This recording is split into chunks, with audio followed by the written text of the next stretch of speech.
Well, shares of auto parts makers are continuing to trade higher following the news of the U.S. trade deal with Mexico. The attention now turns to Canada as it rejoins the talks to try and salvage a trilateral deal. Martinrea is one company that has more than 3/4 of its plants in North America. Joining us with some more perspective is the company's executive chairman, Rob Wildeboer. Rob, we've talked about the market story over the last couple of days. It feels like investors are putting forth their view on where things stand. Have things changed substantially from where you sit over the last 48 hours?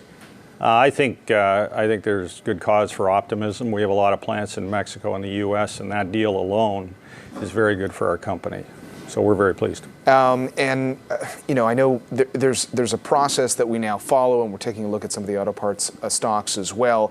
A lot of people are weighing in right now on what approach the Canadian government should take. A lot of moving parts to that side of the story, but if the Canadian government was listening to what you had to say, what would you like to see as these talks continue?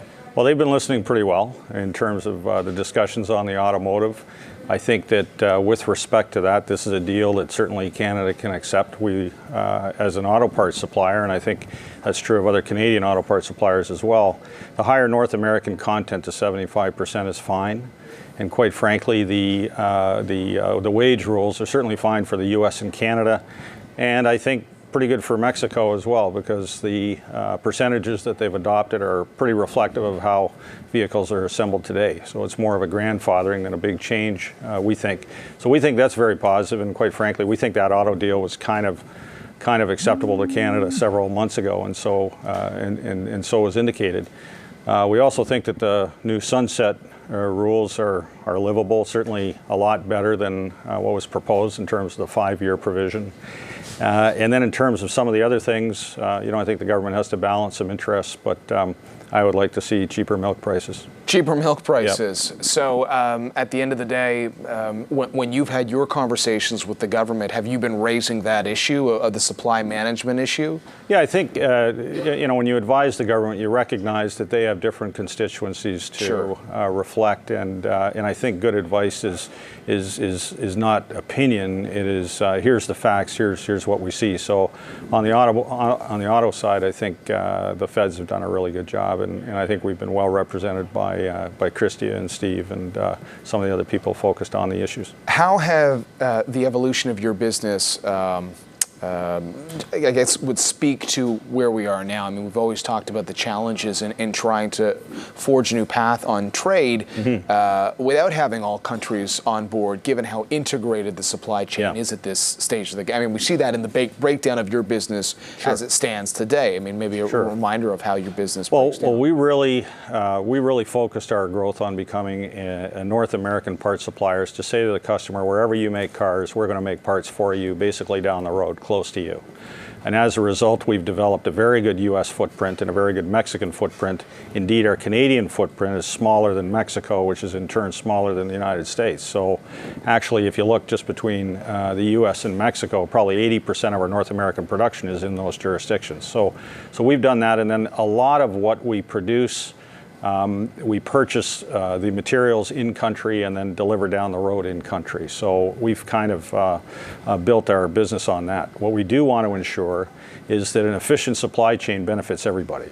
Yeah. A good cost-effective supply chain effectively allows us to make a vehicle on a very competitive basis in North America, which we can export to the rest of the world. We've all gotten a deep lesson over the last year or so on how cars are made in North America. Yeah. How much it's been a good lesson. I think it's been a very good lesson just for that reason. I think that Canadians as well as Americans, after a slow start, and Mexicans have realized the value of this industry, which is a great manufacturing industry, but also one that attracts incredible amounts of technology. And just on that issue of communication, how much of your own time has been spent on that over the last year? Well, it's kept me out of the hair of a lot of the people that I work with, but it's been a very busy portfolio, shall we say. And so on this issue of auto tariffs, everyone's talked about the constant threats from the president, and obviously people are optimistic and you're optimistic, but just yesterday the president was once again talking about the threat of auto tariffs. How do you prepare as a business for something like that?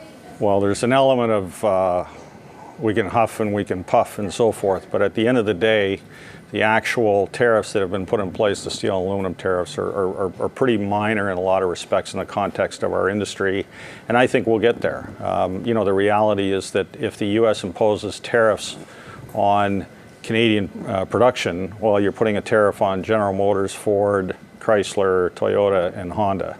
You're not necessarily putting a tariff on the Canadian folks, and so you're effectively hurting your own manufacturers, and it doesn't make sense. And we were talking with an economist for one of the auto dealer associations today who estimated that the price that you might end up paying for a vehicle here in Canada could easily go up $5,000–$10,000 if you saw that kind of situation. Yeah, when you talk to an economist, you can find another economist that would have a different view. I think the reality is that we're going to get there, and let's get past the rhetoric.